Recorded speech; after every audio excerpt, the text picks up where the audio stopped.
எதிர்த்து நிற்கிற வேட்பாளர் யார் என்றது உங்களுக்கு எல்லாம் தெரியுமான்னு தெரியல. அவரை இதுக்கு முன்னாடி எங்கேயாவது பார்த்திருக்கீங்களா? டிவியில ஒருவேளை பார்த்திருப்பீங்க. அவர் பேர் என்ன? எதிர்த்து நிற்கிற வேட்பாளருடைய பேர் என்ன? அவருக்கு இன்னொரு பேர் இருக்கு. இங்க ஒரு தோழர் இங்க ஒருத்தர் சொல்றாரு, அவர் பேர் நயினார் நாகேந்திரன். ஆனா இன்னைக்கு தமிழ்நாடு பூரா அவருக்கு அறிந்த பெயர் என்னன்னா 4 கோடி நாகேந்திரன். நயினார் நாகேந்திரன் சொன்னா தெரியாது, 4 கோடி நாகேந்திரன் தான் தெரியும். அவ்வளவு நல்லவர் அவரு. சட்டத்தை மதிக்காமல் இப்படி குறுக்கு வழியில் சட்டத்துக்கு விரோதமான முறையில் செயல்பட்டு எப்படியாவது வெற்றி பெற வேண்டும் என்கிற நோக்கத்தோடு தான் கடந்த நாடாளுமன்ற தேர்தலின் போது அவருடைய பாராளுமன்ற தொகுதி செலவுக்காக 4 கோடி ரூபாயை ரயிலில் எடுத்து வந்து அது போலீசாரால் கைப்பற்றப்பட்டு இன்றைக்கு வரைக்கும் அந்த வழக்கு என்பது நடைபெற்றுக் கொண்டிருக்கிறது. ஆகவே இந்த மாதிரியான ஒரு முழு மாறி முடிச்ச வைக்க உங்களுக்கு வேணுமா? கடற்கரை ராஜ் மாதிரி நல்ல வேட்பாளர் உங்களுக்கு சட்டமன்ற வேட்பாளராக வர வேண்டுமா என்பதை நீங்கள் முடிவு செய்து கொள்ளுங்கள். அதாவது தேர்தல் ஆணையம் சட்டமன்ற வேட்பாளர் தான் இவ்வளவுதான் செலவழிக்கணும், நாடாளுமன்ற வேட்பாளர் தான் இவ்வளவுதான் செலவழிக்கணும் என்று தேர்தல் ஆணையம் ஏற்கனவே வரம்புகளை தீர்மானித்திருக்கிறது. அந்த வரம்புகளுக்கு உட்பட்டு தான் அனைவருமே செலவழிக்க வேண்டும். ஆனால் கோடிக்கணக்கான ரூபாய்களை நாடாளுமன்ற தேர்தலின் போது சட்டவிரோதமாக கொண்டு சென்று தேர்தலை நடத்துகிற ஒரு நபர் நல்ல நபராக இருப்பாரா, நல்ல வேட்பாளராக இருப்பாரா என்பதை நீங்கள் யோசிச்சு பாருங்க. இரண்டாவது நான் சொல்ல விரும்புறது, பாரதிய ஜனதா கட்சி ஆளக்கூடிய மாநிலங்களையும் தமிழ்நாட்டையும் நீங்க ஒப்பிட்டு பாருங்க. ஏன்னா எதிர்த்து நிற்கிறவர் பிஜேபி கட்சியை சார்ந்த மாநில தலைவர். ஒருவேளை அவர் தப்பித்தவரி அவரோ அல்லது அவருடைய கட்சியை சார்ந்தவர்களோ வெற்றி பெற்றால் தமிழ்நாட்டில் என்ன நடக்கும் என்பதை கொஞ்சம் யோசிச்சு பாருங்க. இப்போ உத்தரப்பிரதேச மாநிலம், மத்திய பிரதேசம், குஜராத், சத்தீஸ்கர் போன்ற பிஜேபி ஆளக்கூடிய மாநிலங்களில் எல்லாம் மணிப்பூர் எப்போது கலவரம் நடக்க எப்போது கலவரம் நிற்கினே தெரியாது. அவர்கள் ஒரு சின்ன பிரச்சனைகளை வைத்து கூட ஈர பேனாக்கி பேனை பெருமாளாக்குறது ஊர்ல ஒரு பழமொழி சொல்லுவோம் தெரியுமா?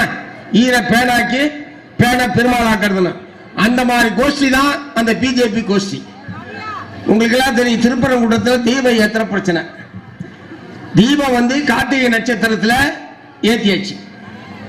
ஆனா இன்னைக்கு வச்சு பிஜேபி காரன் பூரா என்ன சொல்லிட்டு இருக்கிறான்? தீபமே ஏத்தலன்னு பிரதமர் உட்பட சொல்றாரு. அப்ப கார்த்திகை மாசம் டிசம்பர் மாதம் 3ஆம் தேதி அங்கே திருப்பரங்குன்றத்தில் ஏற்றப்பட்டதுக்கு என்ன பேரு? கார்த்திகை தீபம் கார்த்திகை நட்சத்திரத்தில் தான் ஏற்றுவார்கள். மறுநாளோ அதுக்கு அடுத்த நாளோ அதுக்கு அடுத்த நாளோ ஏற்றினால் அதுக்கு பேர் கார்த்திகை தீபம் கிடையாது.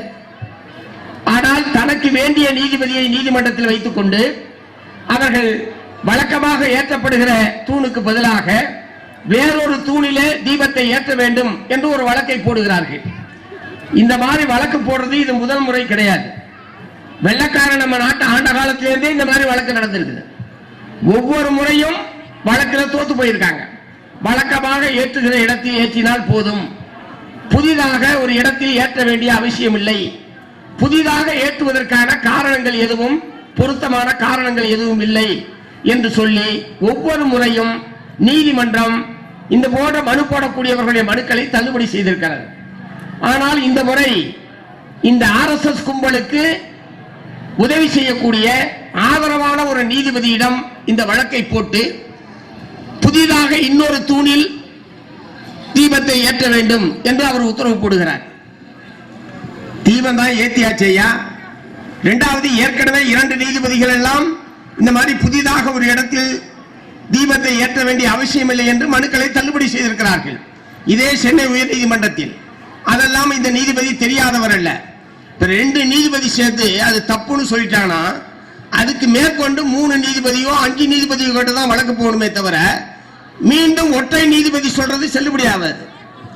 ஆனால் இந்த வழக்கில் இந்த ஒற்றை நீதிபதி ஒரு தீர்ப்பை சொல்லி அதை தமிழ்நாடு அரசாங்கம் அமல்படுத்தவில்லை என்பதற்காக இவர் மத்திய தொழில் பாதுகாப்பு படையை அனுப்புகிறார். நீதிபதிக்கு மத்திய தொழில் பாதுகாப்பு படைக்கு என்ன சம்பந்தம் இருக்கு? தொழில் பாதுகாப்பு படையில வேலை செய்யறவங்க பூரா இவர்கிட்ட வேலை செஞ்சுட்டு இருக்கிறான். இவரை அப்பாயின்மெண்ட் போட்டாரு. நீதிமன்றத்துக்கு காவலுக்காக அவர்கள் நியமிக்கப்பட்டிருக்கிறார்கள். நீதிமன்றத்துடைய காவலுக்காக நியமிக்கப்பட்டவர்களை இவர் கோயில்ல போய் தீபம் ஏற்றுறதுக்காக அனுப்புறார்.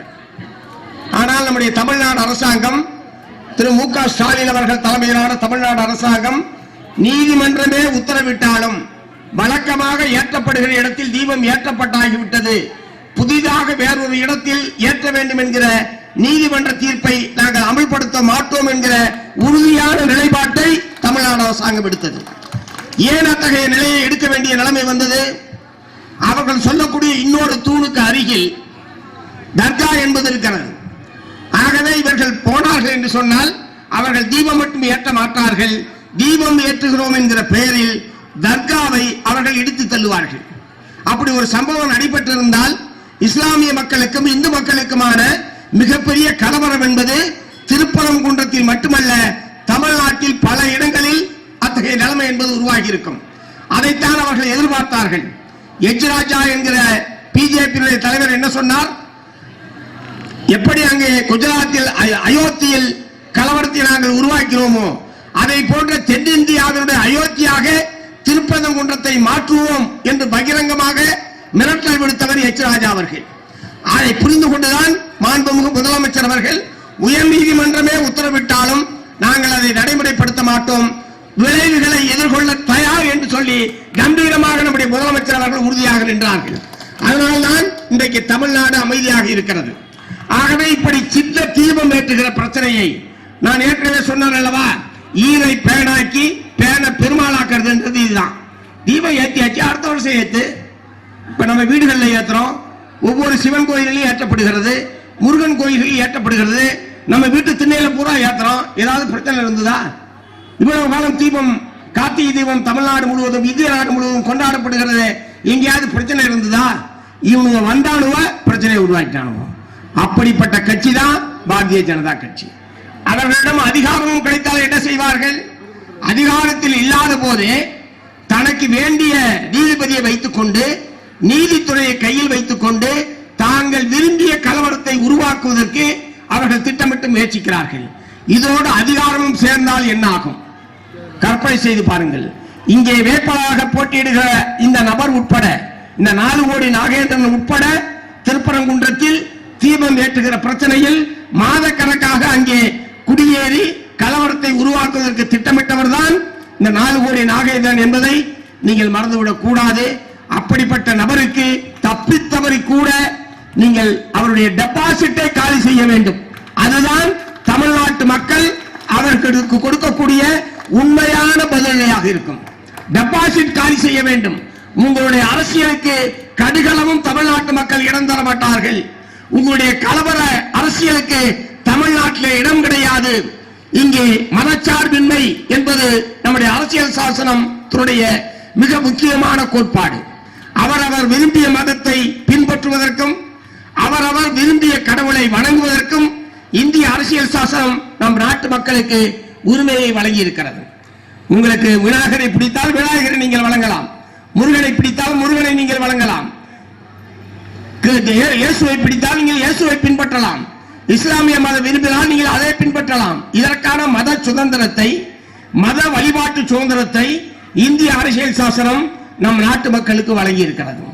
இதை கேள்வி கேட்பதற்கோ மதம் மாறக்கூடாது என்று சொல்வதற்கோ, இந்த மதத்தை தான் நீங்கள் நேசிக்க வேண்டும், இந்த கடவுளைத்தான் நீங்கள் வணங்க வேண்டும் என்று கட்டாயப்படுத்துவதற்கோ இந்தியாவில் எவருக்குமே உரிமை கிடையாது.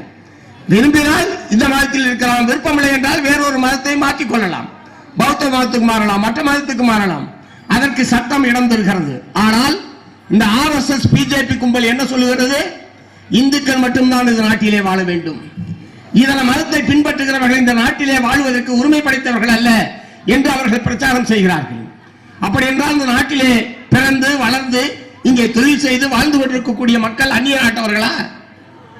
அவர்களை இங்கே வாழ அனுமதிக்க மாட்டோம் என்று சொல்வதை நம்மால் ஏற்றுக்கொள்ள முடியுமா? நம்ம வீட்டுக்கு பக்கத்திலே இஸ்லாமிய குடும்பம் இருக்கிறது, நம்முடைய தெருவுக்கு பக்கத்திலே அடுத்த தெருவிலே கிறிஸ்தவர்கள் இருக்கிறார்கள். அவர்களெல்லாம் நமக்கு பல்வேறு வகையிலே தொழில் செய்கிற இடத்தில், வியாபாரம் செய்கிற இடத்தில், அல்லது ஊரிலே திருவிழா நடைபெறுகிறது என்று சொன்னால் எல்லோரும் ஒன்றாக சேர்ந்துதான் நாம் கொண்டாடுகிறோம்.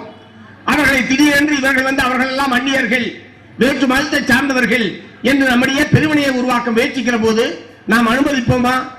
நம்ம ஊரிலே அப்படி ஒரு சம்பவம் நடந்தால் நாம் வேடிக்கை பார்ப்போமா? ஆனால் வட இந்திய மாநிலங்களில், உத்தரப்பிரதேச, ஏற்கனவே குறிப்பிட்ட மாநிலங்களில் எல்லாம் இந்த மதத்தின் பெயரால் மிகப்பெரிய கலவரத்தை அன்றாடம் நடத்தி கொண்டிருக்கிறார்கள். மாட்டுக்கறி வச்சிருந்தது குற்றம் என்று சொல்லி கொலை செய்கிறார்கள். மாட்டை விட மனிதனுடைய உயிர் மலிவானது என்கிற முறையிலே தான் அவர்களுடைய அணுகுமுறை என்பது இருக்கிறது. எனக்கு பிடித்தது ஆட்டுக்கறி, பிடிச்சா நான் ஆட்டுக்கறி சாப்பிடுறேன், மாட்டுக்கறி பிடிச்சவன் மாட்டுக்கறி சாப்பிடுறான். இதுல உனக்கு என்ன பிரச்சனை? உனக்கு பிடிக்கலன்னா நீ சாப்பிடாத. உனக்கு காய்கறி தான் பிடிக்கல, காய்கறி சாப்பிடு. காய்கறி சாப்பிடுறவனு பூரா மாமிசம் சாப்பிடணும் கட்டாயப்படுத்தினா அது தப்பு. காய்கறி சாப்பிடுறவன மாமிசம் சாப்பிடுன்னு சொன்னா எப்படி, கட்டாயப்படுத்தினால் எப்படி தவறோ, அதை போலவே தான் மாமிசம் சாப்பிடக்கூடியவனை நீங்கள் அதை சாப்பிடக் கூடாது என்று சொன்னாலும் தவறுதான். ஆனால் இப்படி மக்களுடைய ஒவ்வொரு பழக்க வழக்கத்திலும் பண்பாட்டிலும் உணவிலும் தலையிடக்கூடிய ஒரு கூட்டமாக இந்த RSS பிஜேபி கூட்டம் என்பது செயல்பட்டுக் கொண்டிருக்கிறது. இன்றைக்கு தமிழ்நாட்டில் அவர்களுடைய இந்த சதி திட்டம் எல்லாம் வெற்றி பெறாமல் இருக்கிறது என்று சொன்னால் அதற்கு முக்கியமான காரணம் மதச்சார்பின்மை என்கிற கோட்பாட்டில் உறுதியான நம்பிக்கை கொண்ட நம்முடைய முதலமைச்சர் மாண்புமிகு மு.க. ஸ்டாலினும் அவர்களுக்கு பக்கபலமாக இருக்கக்கூடிய மதச்சார்பற்ற சக்திகள் ஒன்றுபட்டு நிற்பதனுடைய விளைவாகத்தான் அவர்களுடைய கலவர நடவடிக்கை எதுவுமே தமிழ்நாட்டில் அவர்களால் செய்ய முடியவில்லை. இந்த நிலைமை தொடர வேண்டும். ஒருவேளை மீறி கலவரம் நடந்தால், தென் மாவட்டங்களில் ஏற்கனவே சாதி கலவரம் நடைபெற்று எத்தகைய நிலைமை ஏற்பட்டது என்பதை நாம் அறிவோம். பக்கத்தில் இருக்கக்கூடிய கன்னியாகுமரி மாவட்டத்தில் 1982ஆம் ஆண்டு மண்டைக்காடு கலவரம் என்று வரலாற்றில் பதிவு செய்யப்பட்டிருக்கிற இந்த மதமாற்ற நிகழ்வுக்கு எதிராக நடைபெற்ற கலவரம் எத்தனை ஆண்டு காலம் அந்த மாவட்டத்தில் அமைதியான முறையில் மக்கள் வாழ முடியாத நிலைமை ஏற்பட்டது. ஆகவே இன்றைக்கு அமைதியாக இருக்கிற தமிழ்நாடு, இந்த அமைதியாக இருக்கிற தமிழ்நாடு வேண்டுமா, அல்லது உத்தரப்பிரதேசம், குஜராத் போன்ற கலவரம் நடக்கக்கூடிய மாநிலமாக தமிழ்நாடு மாற வேண்டுமா என்பதுதான் இந்த தேர்தலிலே நமக்கு முன்னால் இருக்கிற மிக முக்கியமான கேள்வி. எதிர்த்து நிற்கிற வேட்பாளர் கலவரத்துக்கு தலைமை தாங்குபவர் நம்முடைய வேட்பாளர் கடற்கரை ராஜ் அவர்கள். திராவிட முன்னேற்ற கழகத்தினுடைய வேட்பாளர் அமைதி பூங்காவாக திகழ்கிற தமிழகம் அப்படியே தொடர வேண்டும் என்பதற்காக பாடுபடக்கூடியவர் நம்முடைய வேட்பாளர். ஆகவே இந்த தொகுதியிலே போட்டியிடக்கூடிய திரு கடற்கரை ராஜ் அவர்களுக்கு நீங்கள் உதயசூரியன் சின்னத்திலே வாக்களித்து பெருவாரியான வாக்கு வித்தியாசத்தில் அவரை வெற்றி பெற செய்ய வேண்டும். இரண்டாவது நான் சொல்ல விரும்புவது, ஒன்றிய பிஜேபி அரசாங்கம் தமிழ்நாட்டுக்கு எந்த நல்ல காரியத்தையும் அவர்கள் செய்தவர்கள் அல்ல. அவர் என்ன சொல்லி ஓட்டு கேட்கிறார்? நாங்கள் தமிழ்நாட்டுக்கு இந்த திட்டங்களை கொண்டு வந்தோம், ஆகவே எங்களுக்கு வாக்களிங்கள் என்று சொல்றாரா? மதுரையிலே மெட்ரோ திட்டத்திற்கு தமிழ்நாடு அரசாங்கம் அனுமதி கேட்டது, அவர்கள் அனுமதி மறுத்து விட்டார்கள். கோவையிலே மெட்ரோ திட்டத்திற்கு அனுமதி கேட்டது, அவர்கள் மறுத்து விட்டார்கள். மதுரையிலே எய்ம்ஸ் மருத்துவமனை கட்டுகிறேன் என்று சொல்லி 2019ஆம் ஆண்டு அடிக்கல் நாட்டி கடந்த 7 ஆண்டு காலமாக 2 பில்டிங் தான் கட்டியிருக்கான், அது ஒண்ணு முடியல. வேணா இங்க பக்கம் தான் திருமங்கலம், பொதுமக்கள்லாம் போய் ஒரு தடவை பார்த்துருவாங்க, இல்லைன்னா வேட்பாளரை கூட வண்டி வைக்காத கூட்டு போய் காமிச்சீங்கன்னா ரொம்ப நல்லது. 7 வருஷமா 2 கட்டடத்தை கட்டிட்டு இருக்கிறான். தினமும் ஒரு சங்கலா வச்சிருந்தா கூட இந்நேரம் எவ்வளவு பெரிய கட்டடத்தை கட்டி முடிச்சிருக்கலாம். ஏனென்றால் அவர்களுக்கு அதில் விருப்பம் இல்லை. மதுரைக்கு ஒரு நல்ல மருத்துவமனை வருவதிலே அவர்களுக்கு விருப்பம் இல்லை. ஆனால் தமிழ்நாடு அரசாங்கத்தின் நிர்பந்தத்தின் காரணமாக அவர்கள் செங்கல்லை நட்டார்கள், சிறிதளவு நிதியை ஒதுக்கினார்கள். இன்னைக்கு 7 வருஷமா 2 பில்டிங் தான் கட்டிருக்காங்க. ஆனால் இதே காலத்தில், இதே 2019ஆம் ஆண்டு இந்தியாவில் பல மாநிலங்களில் அறிவிக்கப்பட்ட எய்ம்ஸ் மருத்துவமனை அனைத்தும் செயல்பாட்டுக்கு வந்துவிட்டது. ஆகவே இவர்கள் தமிழ்நாட்டுக்கு விரோதமானவர்கள். ஒரு கண்ணில் வெண்ணெய், இன்னொரு கண்ணில் சுண்ணாம்பு என்கிற அணுகுமுறை அவர்கள் மேற்கொள்கிறார்கள். பிஜேபி ஆளுகிற மாநிலங்கள் என்றால் அதற்கு வெண்ணெயை காட்டுவதும், பிஜேபி அல்லாத மாநில அரசாங்கம் என்றால் அதற்கு சுண்ணாம்பை காட்டுவது என்கிற அணுகுமுறையை அவர்கள் மேற்கொள்கிறார்கள். இந்த பாரபட்ச போக்கை நாம் அனுமதிக்கலாமா என்பதுதான் மார்க்சிஸ்ட் கம்யூனிஸ்ட் கட்சியின் சார்பில் தமிழ்நாட்டு வாக்காளர்கள் மத்தியில் நான் கேட்க விரும்புகிற கேள்வி. ஏனென்றால் மத்திய அரசாங்கம் என்பது அனைவருக்குமானது. எல்லா மாநிலங்களையும் சமமாக நடத்த வேண்டும், எல்லா மதத்தை பின்பற்றுகிற மக்களையும் சமமாக பாதிக்க வேண்டும். ஆனால் அவர்கள் என்ன செய்கிறார்கள்? ஒன்றிய பிஜேபி ஆட்சியாளர்கள் மக்களை பாரபட்சமாக நடத்துகிறார்கள். தமிழ்நாடு, கேரளா போன்ற பிஜேபி அல்லாத மாநில அரசாங்கங்களுக்கு எதிராக அவர்கள் நிதி ஒதுக்கீட்டிலே பாரபட்சம், திட்டங்களுக்கு அனுமதி மறுப்பு, தமிழ்நாடு சட்டமன்றத்தில் நிறைவேற்றுகிற சட்டங்களுக்கு அதுக்கு ஒப்புதல் வழங்காமல் ஆளுநர்கள் மூலமாக அடாவடித்தனம் செய்வது போன்ற தமிழ்நாட்டுக்கு எதிரான ஒரு கட்சி தான் பாரதிய ஜனதா கட்சி. அத்தகைய கட்சியைத்தான் முதுகிலே சுமந்து கொண்டு எடப்பாடி அவர்கள் இப்போது படாத பாடுபட்டுக் கொண்டிருக்கிறார். எங்கேயாவது எடப்பாடி பிஜேபிக்கு ஓட்டு போட்டு கேட்கிறாரா, அல்லது பிஜேபி ஆதரவு பெற்ற அதிமுக வேட்பாளர் சொல்றாரா? இப்ப நான் சொல்றேன், மார்க்சிஸ்ட் கம்யூனிஸ்ட் கட்சி ஆதரவு பெற்ற வேட்பாளர் கடற்கரை ராஜ். நான் சொல்றேன், எடப்பாடி அவர் அந்த மாதிரி பாரதிய ஜனதா கட்சி ஆதரவு பெற்ற வேட்பாளர் அப்படின்னு அதிமுக வேட்பாளர்கள் சொல்லுங்க. அவர் சொல்ல மாட்டார். சொன்னா ஓட்டு கிடைக்காது நல்லா தெரியும். ஆகவே அது ஒரு பொருந்தாத கூட்டணி. தாமரை இலையில் எப்படி தண்ணீர் ஒட்டாதோ அதை போலவே தாமரையோடு ஒட்டாத ஒரு கூட்டணியாகத்தான் அதிமுக கூட்டணி இந்த தேர்தலில் நின்று கொண்டிருக்கிறது. ஆகவே அந்த பொருந்தா கூட்டணியை புறக்கணிக்க வேண்டும். மதச்சார்பற்ற முற்போக்கு கூட்டணியை வெற்றி பெற செய்வதன் மூலமாக தமிழ்நாடு முழுவதும் இந்த அணிக்கு ஆதரவான அலைதான் வீசிக்கொண்டிருக்கிறது. கடந்த 2021 ஆண்டு தேர்தலில் பெற்ற வாக்குகளை விட இடங்களை விட அதிகமான இடங்களில் இந்த மதச்சார்பற்ற முற்போக்கு கூட்டணி மாபெரும் வெற்றியை பெறும் என்பதுதான் தமிழ்நாடு பூரா இன்றைக்கு ஏற்பட்டிருக்கக்கூடிய நிலைமை. நம்முடைய அணியோடு ஒப்பிடுகிற போது எதிர்க்க கண்ணி கட்டிய தூரம் வரை வெற்றி பெற்று வருவதற்கான ஆளே இல்லை என்கிற முறையில் தான் இன்றைக்கு தமிழக தேர்தல் களம் இருந்து கொண்டிருக்கிறது. ஆகவே சாத்தூர் தொகுதியிலேயும் பிஜேபி மாநில தலைவர் டெபாசிட்டை இழந்தார். நம்முடைய கடற்கரை ராஜ் அவர்கள் பெருவாரியான வாக்கு வித்தியாசத்தில் வெற்றி பெற்றார் என்ற நிலைமையை ஏற்படுத்தக்கூடிய வகையில் நீங்கள் அனைவரும் செயல்பட வேண்டும். உதயசூரனுக்கு வாக்களிக்க வேண்டும் என்று கேட்டு வாய்ப்புக்கு நன்றி கூறி நிறைவு செய்கிறேன்.